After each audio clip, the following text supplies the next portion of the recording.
Good morning students. बेटा हमने ये थर्ड चैप्टर स्टार्ट किया था, इसकी हमने रीडिंग कर ली थी, समझ लिया था इसको और शब्दार्थ करे थे। अब हम इसके आगे क्वेश्चन आंसर्स करेंगे। देखो, आज हम मौखिक करेंगे और लघु उत्तरीय करेंगे।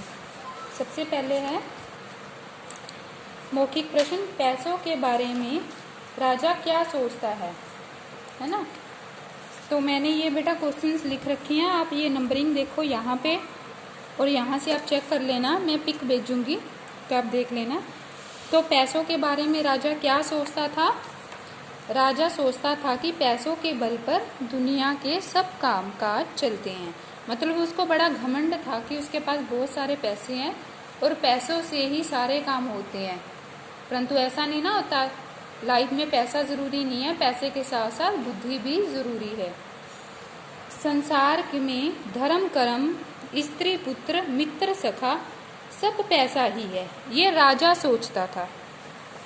आगे देखो, रानी के सामने दूतों की दाल क्यों नहीं गल पाई थी? ठीक है, मतलब कपटियों की चाल, जो उनको धोखा देने वाले होते हैं ना, उनकी दाल क्यों नहीं गल पाई थी? रानी के सामने दूतों की दाल नहीं गली थी क्योंकि वह बहुत बुद्धिमती थी। वो बुद्धि वाली थी ना, राजा में बुद्धि नहीं थी, रानी में ही बुद्धि थी। आगे देखो, राजकुमारी चौबोला का क्या प्रण था? क्या प्रण था? राजकुमारी चौबोला का प्रण था कि जो व्यक्ति उसे शतरंज में हरा देगा वह उसी से विवाह करेगी। ठीक है, उसने कंपटीशन रखा हुआ था ना शतरंज खेलने का कि जो मुझे हराएगा मैं उसी से ही विवाह करूंगी। आगे नेक्स्ट देखो, रानी ने राजकुमारी चौबोला को किस खेल में हरा दिया? रानी ने कौन से खेल में? शतरंज के खेल में। ठीक है, आगे देखो, राजा को क्या देखकर अचंभा हुआ? अचंभा मतलब हैरानी हुई। राजा को ये देखकर अचंभा हुआ कि रानी के बिना पैसे के औषधालय, पाठशाला और अनाथालय आदि कैसे बनवाए। मतलब कि जब राजा ने रानी को निकाला था तब उसने बिल्कुल भी उसको पैसे नहीं दिए थे, बस एक दो नौकर उसके साथ भेजे थे जब उसने अपने राज्य से निकाल दिया था। तो ये सोचता है कि अब ये इतना कुछ, पाठशाला भी बन गया, अनाथालय भी बन गया, औषधालय भी बन गया, ये सब कुछ रानी ने कैसे बनाया? मैंने तो उसको पैसे भी नहीं दिए थे, है ना। चलो आगे देखो,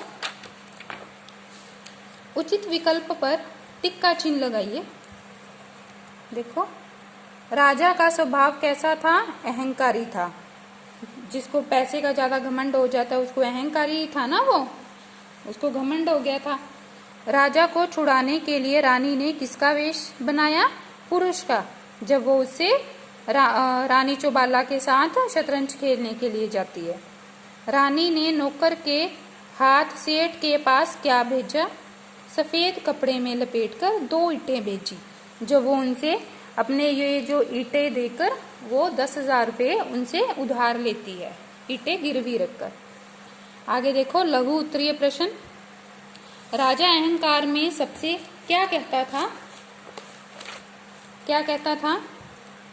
राजा अहंकार में सबसे यही कहता था कि दुनिया में सब कुछ पैसा है, पैसे के बल पर ही दुनिया में सब काम काज चलते हैं। ठीक है, नेक्स्ट देखो, रानी किसे तुच्छ और किसे श्रेष्ठ समझती थी? रानी धन को तुच्छ मतलब तुच्छ समझती थी और बुद्धि को श्रेष्ठ मानती थी। आगे देखो, एक दिन राजा ने रानी से क्या पूछा? क्या पूछा? एक दिन राजा ने रानी से पूछा, रानी सच कहो, दुनिया में बुद्धि बड़ी है या पैसा? ये पूछते हैं ना राजा रानी से, तो फिर वो क्या जवाब देती है? वो बुद्धि के बारे में ही जवाब देती है।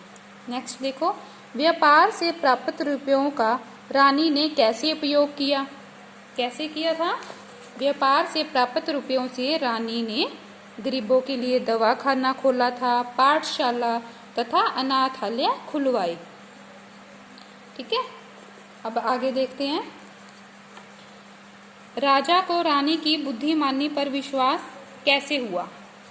कैसे हुआ? अंत में जब हुआ था ना जब रानी ने बिना राजा की सहायता के स्वयं की बुद्धि के बल पर धन कमाया तथा स्वयं राजा को चोबोला की जेल से छुड़वाया, तब राजा को रानी की बुद्धिमत्ता पर विश्वास हुआ।